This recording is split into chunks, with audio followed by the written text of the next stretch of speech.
There Everyone. it is. There we go. Steve Metrics here with your boy. This one's DJ Triggs. There you go. And together we are NODB8SPORTS. We are entering the first week of live NFL training camp. We Oh my made gosh. it. We absolutely made it. It was a long off season. I'm not gonna lie to you. It was definitely a long off season, but already out of the gates, just like that, Ricky Pearsall, his season is over. Yeah, that's Yeah, weird and messed up all at the same time. it is. That guy's gone through a lot in his life, to be honest. Um, I don't know, man. It's just kind of a bummer. Yeah, it's a guy that he was a guy that I was actually looking to draft this season. I felt like he would have been a really, really good investment.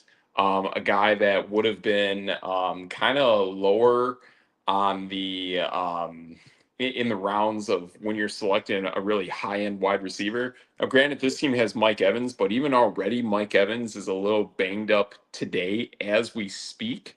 So I know he missed some time in practice today with a leg injury, whether it was a quad hamstring.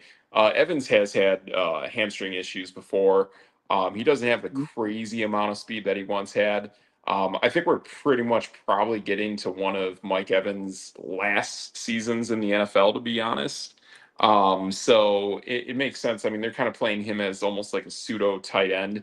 And again, I like those players. I like those wideouts that can also be like outside tight ends, kind of like Devontae Adams, DK Metcalfish. So I like those guys. But yeah, it makes you realize that the Niners are very thin on wide receiver now. Um, that's kind of what I'm starting to see. Yeah. I was actually about to pull up their depth chart because I'm like, I can't remember who is healthy on the 49ers right now. There, Which, there, there is one guy who's sneaky good, and he's worked his way up to being a one on each of the last three football. Well, maybe not a one, but he's been a one on two out of the three teams he's played for. I think he's been a two on when he was in Houston. who are you talking about, sir? That'd be a good old slot receiver magician, Christian Kirk. Ah, okay. Yeah. For some reason, I could not remember his Houston days. But Yeah, uh, no, Kirk doesn't is solid. yeah, this doesn't seem right. And now my brain is like starting to hurt a little bit. Yeah. Uh, Debo Samuel went back to the 49ers. He did because I think he like there was this whole Oh, coalition of guys that were like, "Oh man, Jaden Daniels went to the NFC Championship game. Now all these free agents want to go to the Washington Commanders." yep. Turns out that story was probably just hyped up. It was probably hyped up between Debo Samuel and Brandon Ayuk. Oh, Yeah, like that was it. So I don't think that really worked out too well. And I think Debo just realized what kind of a tire fire that team is and mm-hmm. said, "Get me the heck out of here." So he pretty much allowed Washington, I think, to release him. And he just went back to San Francisco because Ricky Pearsall, unfortunately, is done. Yeah, I just read 4 days ago. He signed a 1 year deal after the injury. So like Exactly. he could get up to $7 million. Now, like the crazy part about Debo is like, dude, you were the guy. Like, Yeah. what? Should have never left. Yeah. Oh man, that's crazy. Now he's 30 years old. I get that, but like, I, I don't know. Maybe it's just me. He had one great season, and I feel like that's all people remember. Yes, that is exactly true.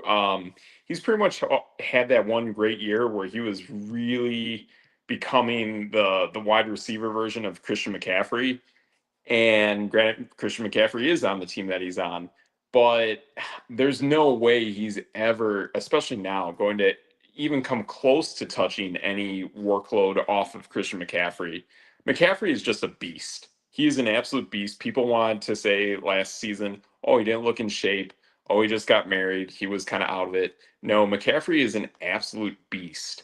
But Deebo Samuel, he doesn't really have that next gear, to be honest, to really become a full-blown starting running back. They've made sure at this point to put really good running backs behind Christian McCaffrey should anything happen. And it is very possible that something could happen to Christian.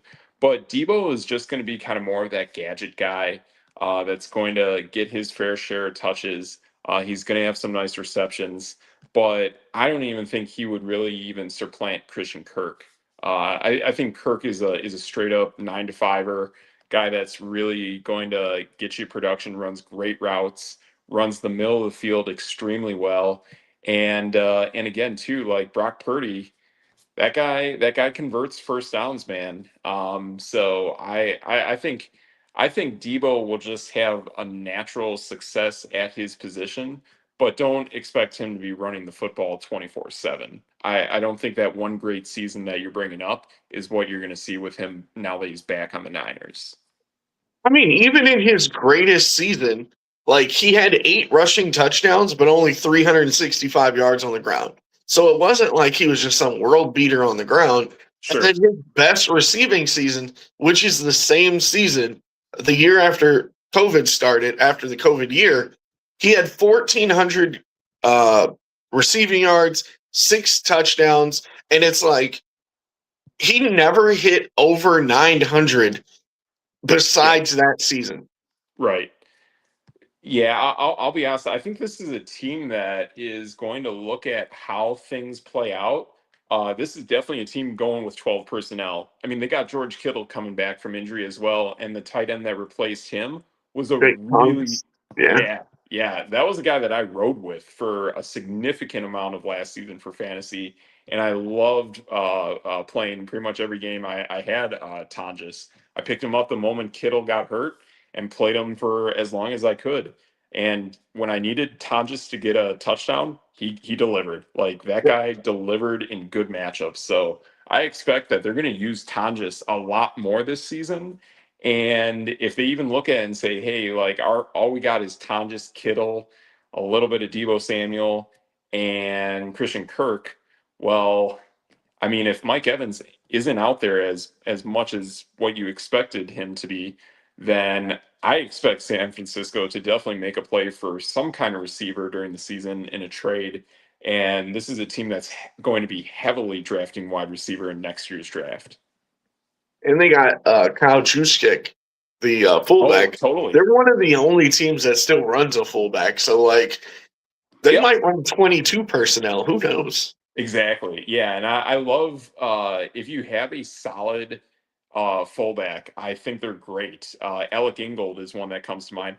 I kind of wonder, is Ingold following McDonald to the LA Chargers? Because he's another good fullback out of the University of Wisconsin, played on my Raiders for a hot minute. Those are the two really good fullbacks that I can think of in the NFL. And when you have them, it's an added weapon that your team can really utilize. And they're rare, but man, they carry a lot of value. And I wish there were more teams that would actually run the fullback position. Man, San Francisco, like, I just started looking at some of their injured reserve and things like that. And they literally, I mean, just like in the last, I don't know, handful of days, they've lost 3 receivers. Yeah, they're also I don't know exactly what the numbers are, but they rank as one of the oldest NFL teams in the NFL right now, and it's showing. Man, what in the world? I take that back. All right, we're defensive end and wide receiver. They have lost. So let's go. Let's go back to August 1st. They've lost 1, 2, 3, 4 receivers. And then back to July 30th, 1, 2, 3, 4, 5, 6, 6 defensive ends. Yeah. In like 4 or 5 days. That is insane. It is. And I don't know if this is how hard they practice. I also found out today, and again, I think he's a great defensive coordinator. I think he is a horrendous head coach. But when this guy's coached defenses, he's actually coached up defenses extremely well, and that's Raheem Morris. He is now the defensive coordinator for the San Francisco 49ers.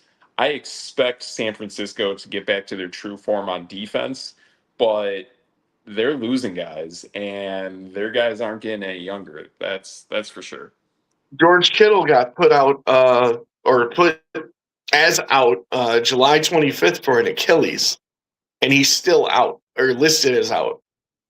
Yeah. Yeah. I don't know. But I mean, I'll tell you this, and I thought this going into the season. He proved it. He did get banged up as well, but Brock Purdy had significant growth last season. And I'm telling you, man, Brock Purdy, I think that guy's great. I think he's a great quarterback. He makes a lot of plays with his legs. Very confident, very poised, has been to the Super Bowl. I think I really like what I see out of a guy like him. I'll be honest, he's probably the NFC West quarterback that when I look to draft a quarterback in fantasy, he would be the most likely quarterback I would draft. Because Stafford is up there in years. Granted, he has a lot of firepower, but boy, I don't know about that longevity. And I don't know if I want to bank on him throughout a fantasy season. I really don't. I mean, I really feel like, yes, everyone wants to bet the Rams to go the distance, but you are hoping and tying all of your faith to Matt Stafford and Myles Garrett and Aaron Donald. Like you're and both those wide receivers between Devontae and Puka. Like you need both those guys to survive. So there's a lot of hope going into LA. I think they're a really great team. I just don't think they can hold up for 18 games, to be honest. And I'm hearing, like, I'm not hearing doubt, but I'm hearing a lot less people saying, "Oh yeah, it's a slam dunk. LA is going to win it all." That's what I'm hearing. So I just did a quick bunch of math. Nice. That's not what we do on this that's show. No debate. That's no debate right there. It's totally what we do on this show. So I combined Brock Purdy and Mac Jones numbers together. Sure. Nice. They were top 5 in yards, number 3 in touchdowns. But here's the part that may be a surprise. Combined, they were the second worst in interceptions. So, I mean, if you clean up those turnovers, I mean, they're literally easily a top 5 quarterback. Gotcha.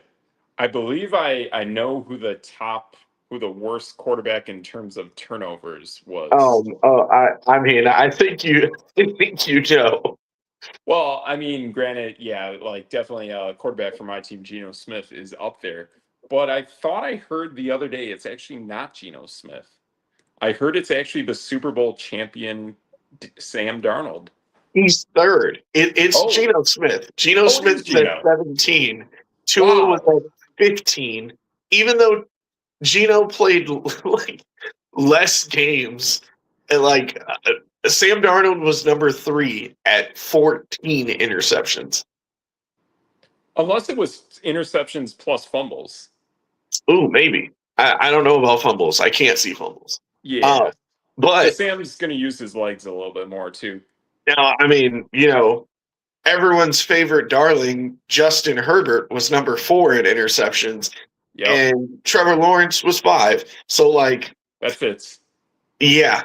All these people, I mean, they were lower than J.J. McCarthy. Look. Wow. That's saying something. It really is. I don't know. You got Dak Prescott and Joe Flacco down there, but they're going to throw the ball more than most people. Oh, yeah. Crazy volume. Yeah. So, like, I don't know. Maybe it doesn't say that much about interceptions. Who knows? At this point, anything can happen. And But those guys are turnover machines. If you're a 49ers quarterback, you probably are a pretty good player. Right. Yeah, that's kind of what we've seen generally over time. That's kind of how things play out in Shanahan's system. But I remember a lot of people wanted to say a lot of bad things about the 49ers last season. And granted, it didn't work out totally well for them, but they still found a way to make it into the playoffs. And Brock Purdy played really, really well. So Yeah. I think they're pretty impressive. I mean, Mac Jones played pretty well too for a guy that you never would have thought. Both of them were in the top 15 in Yep. QBR. Yeah, I think Mac is one of those really solid, dependable backups in the NFL. I think he's a very, very solid backup. It wasn't great, but it wasn't totally awful with his time in New England. Yeah. I mean, just flat out, you did get supplanted by Drake May. That's not the worst thing in the world.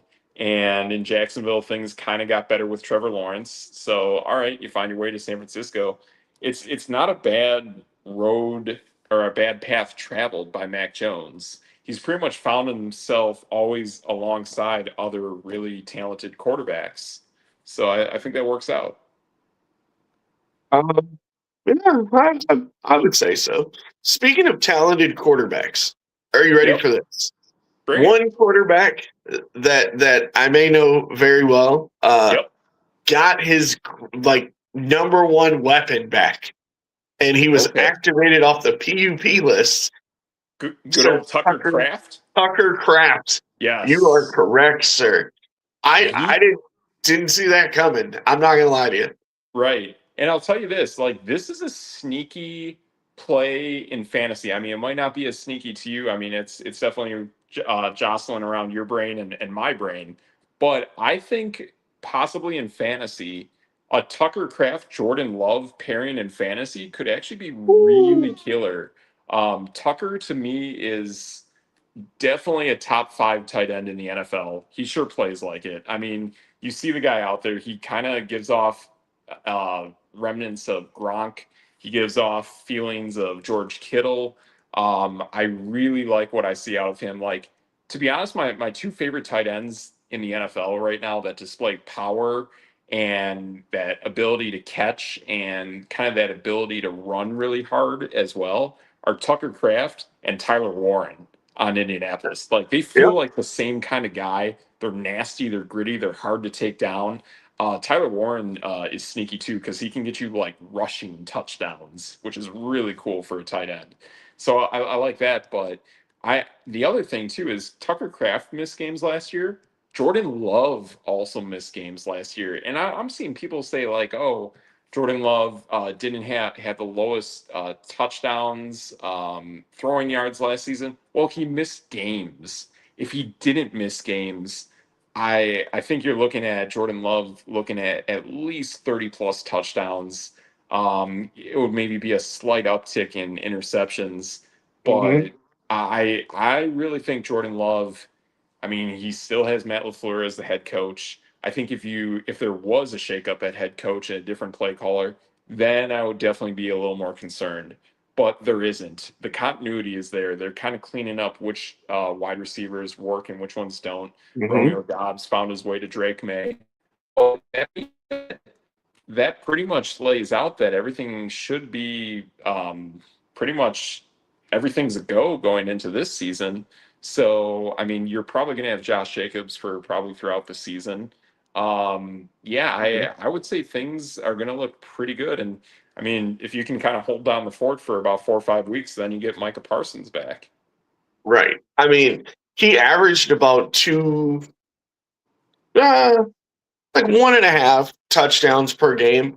Even if you put up some of the injury games and missing games, I mean, he was literally 2 touchdowns off of being top 10, well, top 8, top 7, somewhere in there.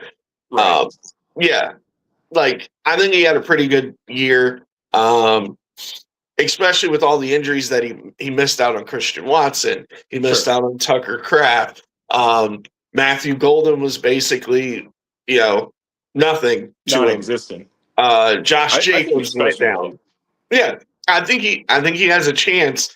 And this year, I mean, Jaden Reed, his number 2 wide receiver, also gone. Like, Yep.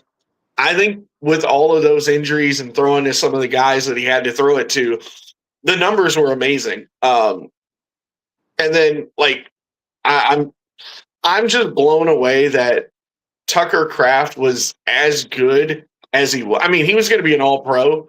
Yeah. Um, I want to say he was still like, why can't I think? I'm going to try to find it really quick. So I feel like his numbers were kind of ridiculous for a player that didn't play. Right. Yeah, I think it was something like his for a guy who didn't play throughout the entire season, he still ended the season like top 5 in yards per catch. I want to say Yeah, that's his metric that is just off the charts. something kind of insane like that. I agree. Yeah. I wonder if it's So yeah, he's definitely one of those tight ends out there that I really like. And again too, we talked about this last week. How much do you want to really invest in a high-end tight end like Trey McBride or even my guy Brock Bowers when you know that those are the main focal points of those teams? And also, how often is Arizona really going to have the football playing the schedule that they're about to play? right. Um, Arizona is projected at best to win 3.5 games next season. I mean, granted, they did a lot of good stuff. They made some upgrades on offense. They brought in Matt LaFleur's brother to be the head coach and offensive play caller. But man, I believe they're ranked as like the third hardest schedule. And I thought I heard someone say that Pro Football Focus believes Arizona actually has the hardest schedule in the NFL. So that's something you got to be concerned with. And also, too, I mean, granted, we just talked about the Rams, we just talked about the 49ers. Think about this, too. If the Cardinals have a hard schedule, then those teams also will have a hard schedule, whether it's Seattle, San Francisco, or the LA Rams. They all have the same mathematical formula. In theory, the Cardinals should have the easiest schedule, but for whatever reason, they just don't. So that's going to tell you that the entire NFC West is really working their way uphill. Right. Just looking at some Tucker Craft numbers, he played 8 games. He had 6 touchdowns, which is kind of Wow. insane. He was top 8 in touchdowns among tight ends in half the games. Yeah.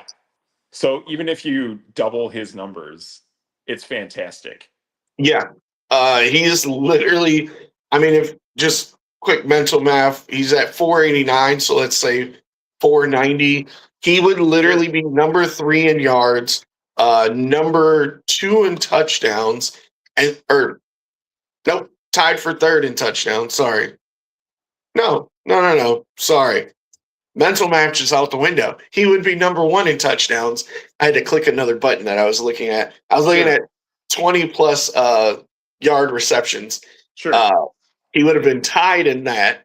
And then even on top of that, and here's the sneaky part, he was one of only 2 players to have over 10 fantasy points per game. And that Wow. other player is Trey McBride. Right. Exactly. So that's telling you something there, man. Like there's some really cool stuff that's definitely happening with that team. I yeah, like yeah, Tucker Kraft is solid, man. I think he's a solid tight end. I think you can get good value for him. Fantasy wise, he's getting drafted kind of around the 30s ish. Yeah. So depending on the size of your league, you could get him fairly late, or if everything's a go with his health, then if you even have to invest in him in a larger league, in an early third round pick or a late second round pick, you gotta do what you gotta do. So it kind of Yeah. makes sense. I mean, even before the injury, I mean, his almost breakout year where he had way less touches, he was still a top 7 fantasy tight end. So do Sure. with that what you may at home, but like it's pretty insane when you look at numbers like that. Yeah. And there's talk of like a Cleveland tight end that's kind of within his range in terms of fantasy wise. I wouldn't touch it, man. Like I'll be honest, the Cleveland stuff, Man, I really don't know exactly how that team's going to operate on offense. So I would much rather go with a safer bet with an offense I know and take Tucker Craft. Yep. Now, I mean, sneaky or Rondé Gatson Jr. from the Chargers is my kind of like wink, wink, nudge, nudge tight end. I Sure. think he could be really good.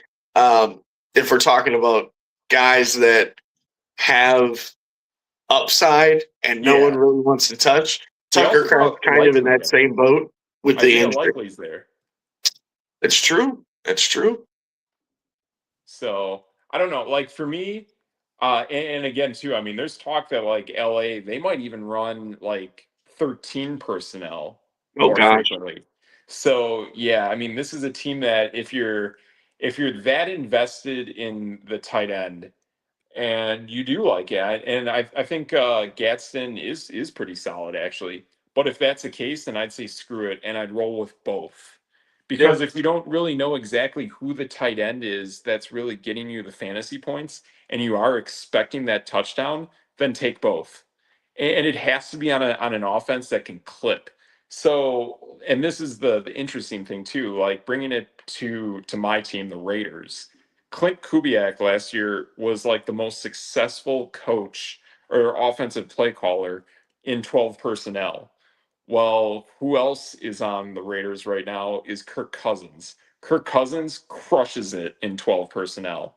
So now you have the Raiders with both Brock Bowers and the Halloween killer Michael Meyer. Like you got to roll with both, and if one goes down, then you got the other. So it's kind of like a handcuff play, but it's also a solid play where you're like, hey, I'm expecting good production from the tight end position. They match up well with the opposing fantasy defense they're up against. Then actually play that setup with both tight ends. And I think it's a really smart decision. And even Green Bay kind of has that as well with Tucker Craft and what's his name from Oregon State, Musgrave. Musgrave. Yeah, Luke Musgrave. Yeah. Uh, exactly. so the Chargers actually have David Njoku behind Oh Gadsden. gosh. Oh, Isaiah Likely is the number one in New York for the Giants. oh, never mind. Oh, he moved to a totally different team. So he followed Harbaugh from Baltimore to the Giants. I feel like everyone followed hardball over. It's just like, oh, we should all go there. It's okay. Oh, okay. Well, even my shirt is playing for the Giants today. So how about that? Understandable. Patrick Ricard is over there as well. Okay. I can't remember if Odell Beckham went there.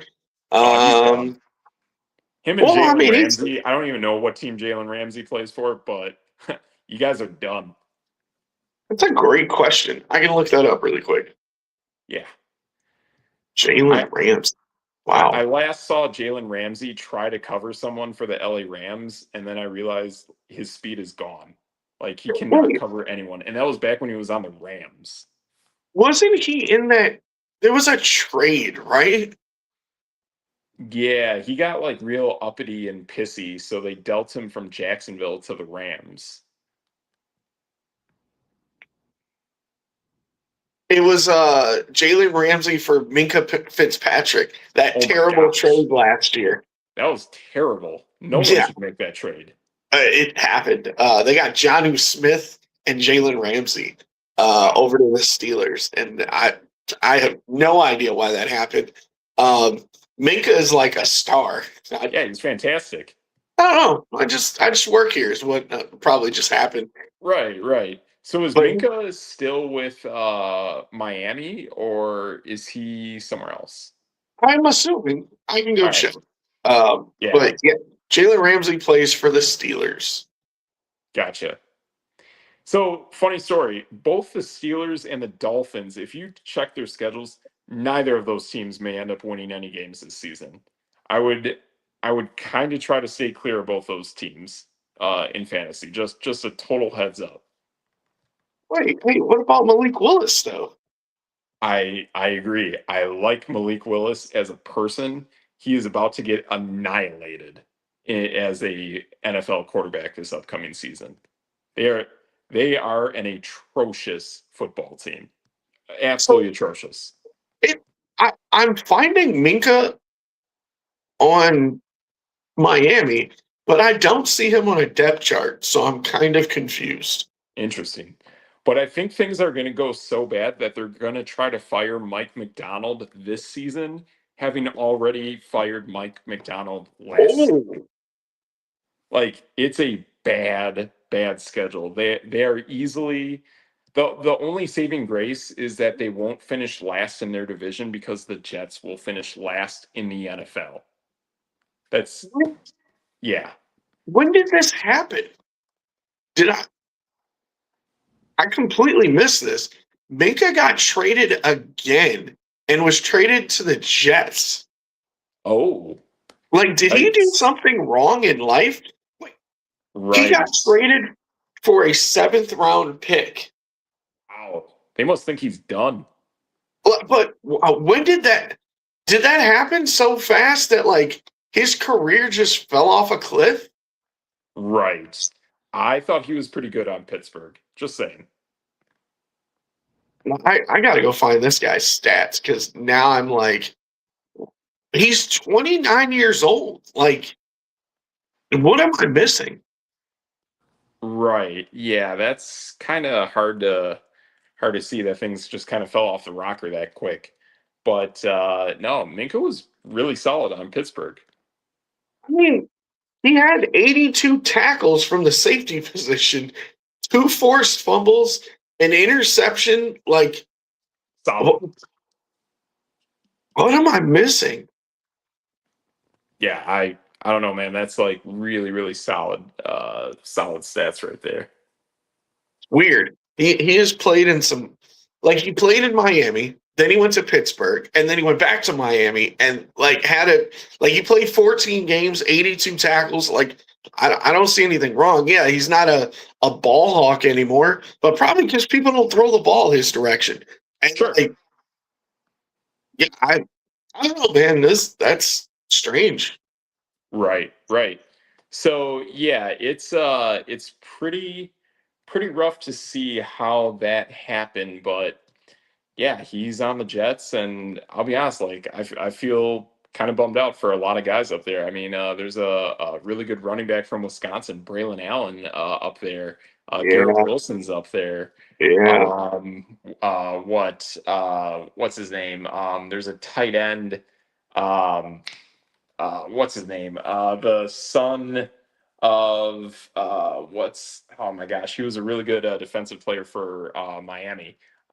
Jason Taylor, his son plays tight end for the Jets, and he's kind of good too. But like they're all gonna take a step back because Geno Smith is quarterbacking for them, and they're gonna lose a lot of football games. A So like, lot. I feel like this is one of those situations where like I, I don't even understand what they're doing. So Geno Smith, Cade Klubnik, Yep. never heard of him in my life. Brady Cook and Bailey Zappi. Yep. Okay, Klubnik was a fourth round pick out He's the of Syracuse guy, though, right? Clemson. Oh, Clemson. If they actually scrap Geno Smith and go to him, he's good. Brady Cook was I mean, he's 24 years old out of Missouri. And then I don't know Bailey who that is. Zappi is Bailey Zappi, right? Right. And it's like those four quarterbacks, you're basically telling me you are just throwing in the towel. Right. Zappy won't make the team. Like Yeah, he no. will not make the team. The only play that you're trying to make with Geno Smith is to start him and intentionally lose every game. Yeah, but how many years in a row can you do that where you're just intentionally losing football game? Like this is going on to the point where, like baseball, right? We're Right. at the point where everyone just knows the Dodgers will win everything because they have more money, and they're like, we're going to have a lockout and create a salary cap. Basketball, they started the whole thing where you can't be in the bottom three for 3 years in a row, XYZ, right? Like, I'm trying to figure out how many times can a team like the Jets be bad every single year and be like, oh, we're still competitive. Right. The moment they landed Sauce Gardner, Garrett Wilson, and I think it was an offensive lineman, I was like, this team is set. They are ready to roll. They're turning the page. They're going in the right direction. I think it was shortly after that they brought in Aaron Rodgers. It was like, yeah, this team is ready to roll. Mm-hmm. They got some things going. And then Rodgers rips his Achilles and everything falls off the fan at that point. In the So, last 10 years, they haven't won over 7 games. oh, that's brutal. That's And rough, man. I'll go back further. Let's see. There's a 10-win season, 4 wins, 8 wins, 6 wins, 8 wins, 11. 4 times. They've won 10 games or more 5 times since 2000. Wow. Yeah, it's hard, man. It's hard to swallow. But hey, I'm a Raider. I've been there, man. I've had some really tough seasons. So if you're Yeah. committed, you're committed. Like there's just no changing it. You got to know your team, and you gotta live with your team. I mean, there's one guy I see working on ESPN that's he's a diehard Jets fan, and I listen to a guy on Fox Sports, and he's a diehard Jets fan living way out west, and they're committed. Like that's their team. They know they're up the creek, but they just have to keep on trucking. That's your team. Well, Um, most of those people are Jets fans because they lived in New York or were born in New York, and then like they're like, "Oh, our Jets are good because they're better than the Giants." Then the Giants won those Super Bowls, oh and then all of gosh, a sudden it was just like, "Oh, well now we're we're not. both terrible. We're both good Yeah. and terrible." And again, too, I mean, I stick to my thing. If I would have ever grown up in that area, I would have said, "Screw it." My team would have been the Buffalo Bills. I like, I would say, like, great. And the thing is, too, everything out east, it's so much easier to travel to. Eventually, every team is going to find its way to one of the cities out east. It's so easy to travel. So yeah, I mean, if you lived in New York, I would just say, I don't even care. I want the team that's actually from New York. They have a better fan culture, and that's definitely the Buffalo Bills. And they jumped through tables in parking lots. Do you remember that? Exactly. And they spray some old guy in like ketchup and mustard, like super cool. Like Uh, that scene is nuts. was that cool or was that bullying? Right. Right. Yep. Uh, yeah. So Okay. Wait. super cool. Let's go through. Do we know this guy as starting uh skill position players for the New York Jets? Uh-oh. Okay. Adonai Mitchell? Am I even saying that right? I believe he was with the Colts. I could be Yeah, wrong. that sounds familiar as a Colts defensive player in the secondary. Oh no, he's a wide receiver. Oh, he's a See? wide receiver. Whoops. Omar Cooper Jr. Oh, never heard of him. Arian Smith. Never heard of him. Isaiah Williams. Never heard of him. This is one I do know. Tim Patrick.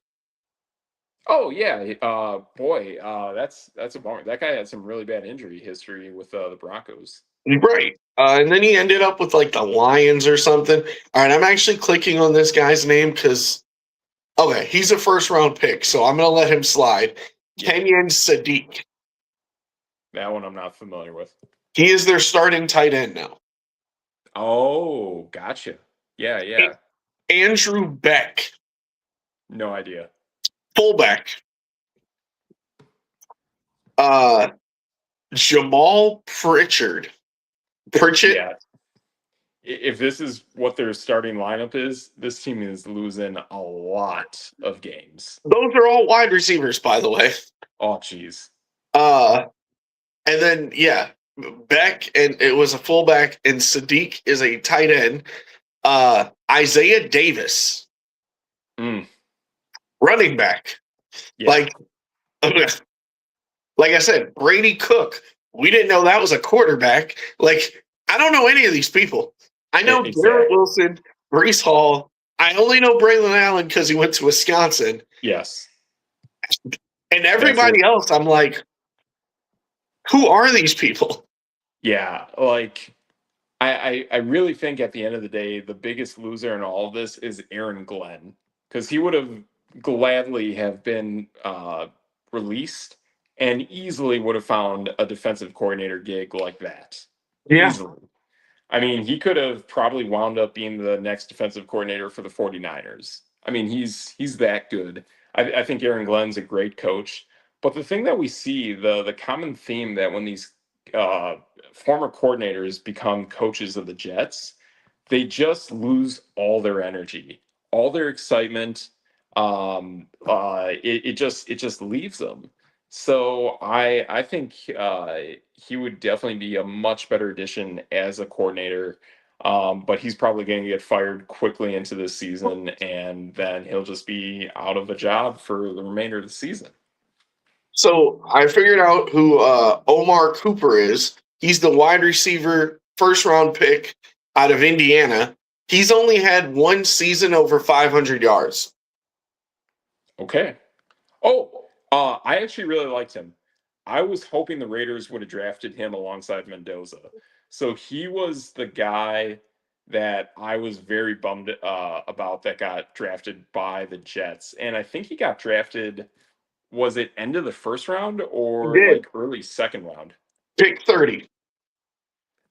That's crazy. Like he's good. I don't think he's like first round talent Garrett Wilson good though.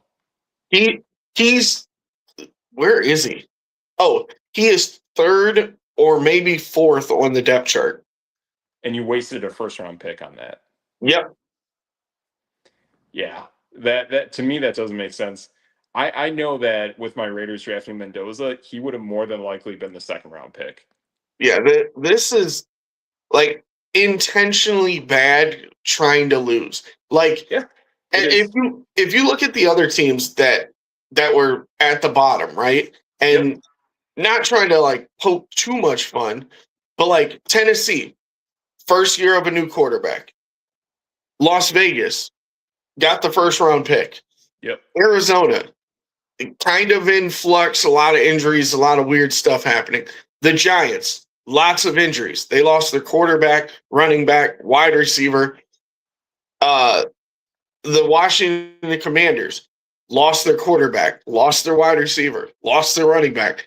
Like Kansas City's down there, lost their quarterback, lost their wide receiver, lost their running back. Like the teams on the bottom have an excuse to be on the bottom, not the Jets. They're just Exactly. intentionally bad. Yeah, it is. It is definitely getting to the point where it is intentionally bad. Um, Yeah, to me, it's a real bummer to see that, and to me, when I see that, I think this is where like what I want to see in pro sports, and possibly even one day we might even implement this ourselves in fantasy, is that the teams that finish towards the bottom, to me, should not actually be drafting. If they're the worst, they should not be drafting first. Right. Yeah, I think it should be more of a mix of the teams that just kind of missed out on making the playoffs. Those should be the teams that kind of pick first. And then those teams that were just bad should be picking after that group. And then your teams that are elite and make the postseason, then they're very last for the rounds of an actual draft. I think that would actually prevent teams from tanking, and it would actually make teams want to actually play out games so that way games are actually watchable, and so you can actually fight to actually be a better team going into the next season.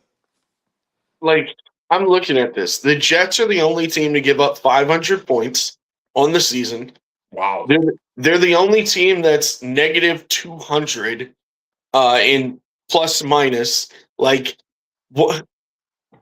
How can you be that bad? Right. And to me, that kind of speaks volumes of what I expect that division to be this season. I expect the Jets and Dolphins to be two of the worst teams in the entire NFL. And then I expect the Patriots and the Bills to be two of the best teams in that conference. Like I know people were like, "Oh, the Patriots had one of the easiest schedules ever last season, and they're not going to win games this season because of that." Well, that isn't necessarily the case. That's not necessarily true. I mean, a few years ago, people said Minnesota won a lot of tight games, and they're not going to repeat that. Well, they did repeat that, and they only lost 3 games the very next season after that. So that was the season where Detroit and Minnesota finished like neck and neck for the NFC North.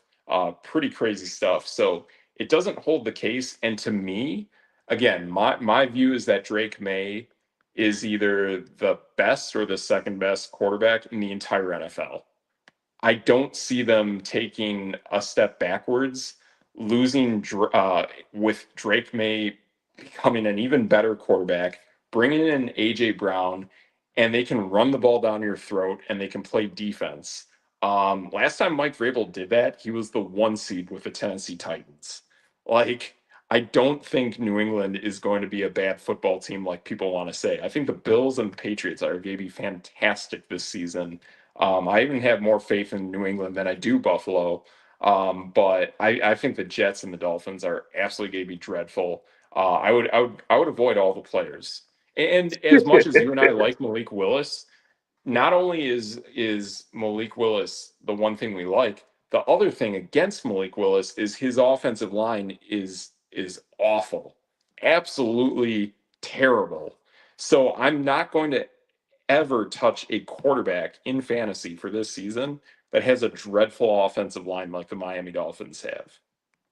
See, and Miami's like the same, right? So Oh you go yeah, out, you get him, Malik Willis, and then it's like, oh, let's give him a weapon. Malik Washington, Jalen Tolbert, Tutu Atwell, Caleb Douglas, Kevin Coleman Jr., wow, Jalen Rager. Like, Greg that's dreadful. Dulcich is a tight end. I like Greg Dulcich, but he's been banged up over the years, and he's kind of been just traveling his way around the NFL. Yeah, he's a journeyman. He's not the number one tight end. Like, what Yeah, what world are we living in? yeah. Like I'm telling you, man. I could envision next year. I could envision Arch Manning as a Miami Dolphin quarterback. That I could see. I could see him being the second coming of Dan Marino. I mean, they gave him Quinn Ewers already, so why not? Yeah, Quinn Ewers, I actually like. I like actually seeing what I've seen with that guy play. So it would be kind of ironic to have Quinn Ewers and Arch Manning both playing in Miami. Greg Dulcich has never caught more than 33 passes. That's wild. But I'll tell you what, if the day comes and you do have a good football team and Dulcich is a tight end that's high up on the depth chart, I like him. Like I've seen Dulcich play and he's not bad.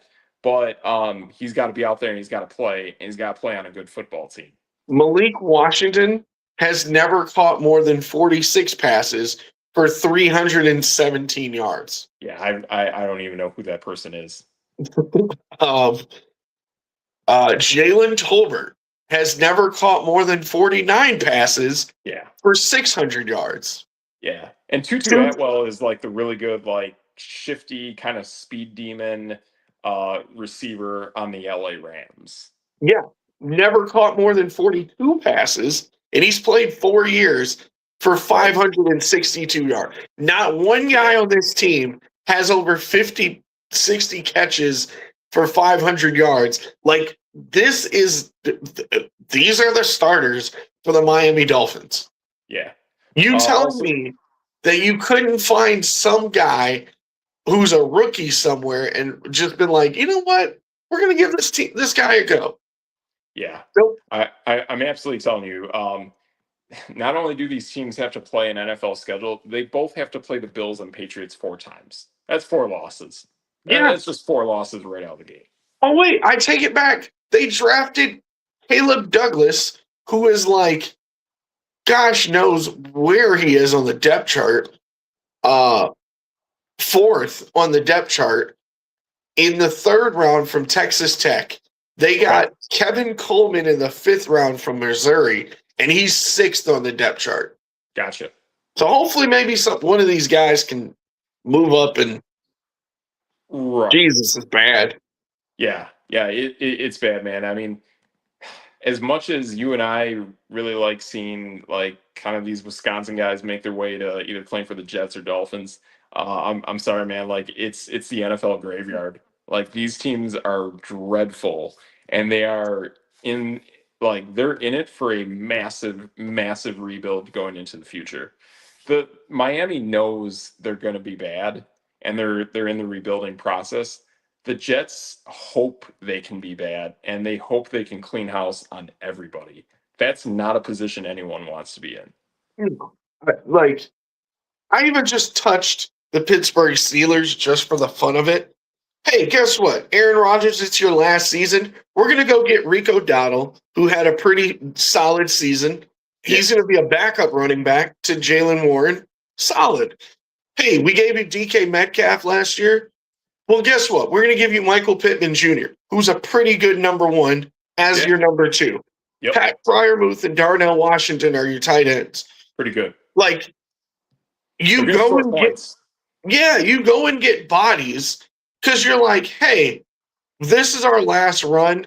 Let's go see what happens. I'm not saying they're going to win the Super Bowl or anything, but like, you go and get players to put on your team so you can win games. And if things start to go south and that team isn't winning games and they want to start testing the other youth at quarterback, they can do that fairly quickly. And they can also say, hey, this person had actual weapons to throw to, and now we can gauge, do we want to move forward with this person, or do we want to actually trade up and make sure we get one of these higher-end quarterbacks? I know. That's a real scenario. I know you're big on Drew Aller. I am. I think Drew Aller is great. It's a bummer that he's got the coming off the ACL injury, but he's a guy that if you wait kind of halfway through the season and then you let Drew Aller go to work, you might have something really special there, man. I think I'll be honest, if he didn't get hurt, I think he would have been one of the top picks of this draft. I think he would have absolutely been a first rounder. Hey, and guess what? There's another guy doing pretty darn well that sat behind Aaron Rodgers for a couple of years. Drew Aller is definitely going to learn how to throw the football, spin the ball a little bit behind Aaron Rodgers. I mean, he's beaten out Mason Rudolph and Will Howard easily. Yeah. And I think too, I think if he didn't really get hurt and get that knee injury, I don't think James Franklin would have got fired. I don't know. It just seemed like one thing led to another, and Penn State said, all right, we just got to clean house on everybody. So kind of weird. Also, great name, Eli Heidenreich, running back out of Navy. He is the 4th running back on the roster and also the 7th wide receiver. Wasn't he was he Mr. Irrelevant?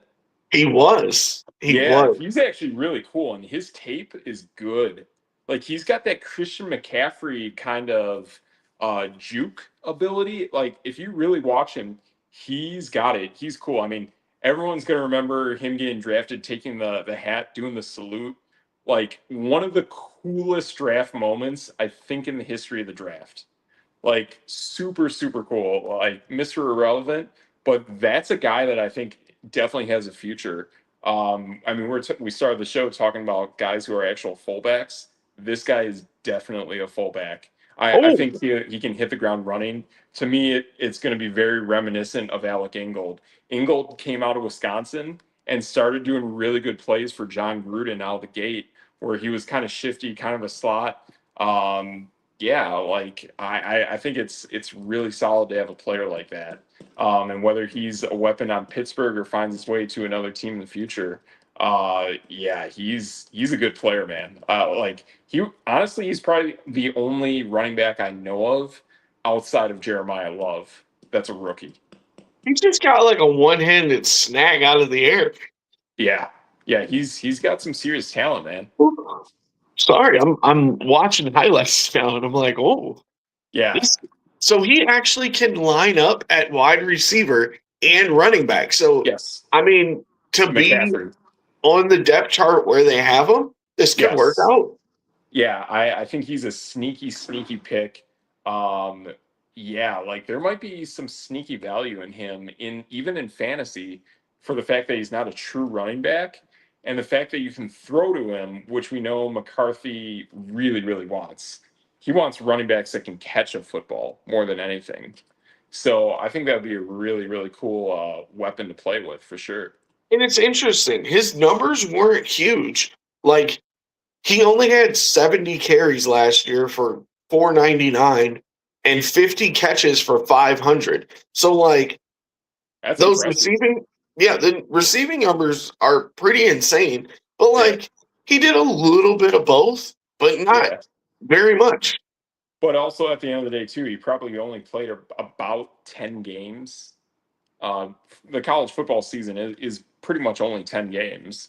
And I've heard this from players, whether they were people that I met in person or when we hear people talk about on television, that these players pretty much double the amount of games they play from college to the next season they play in the pros. So a guy like that to average almost 100-yard game with a mix of catching and receiving is fantastic.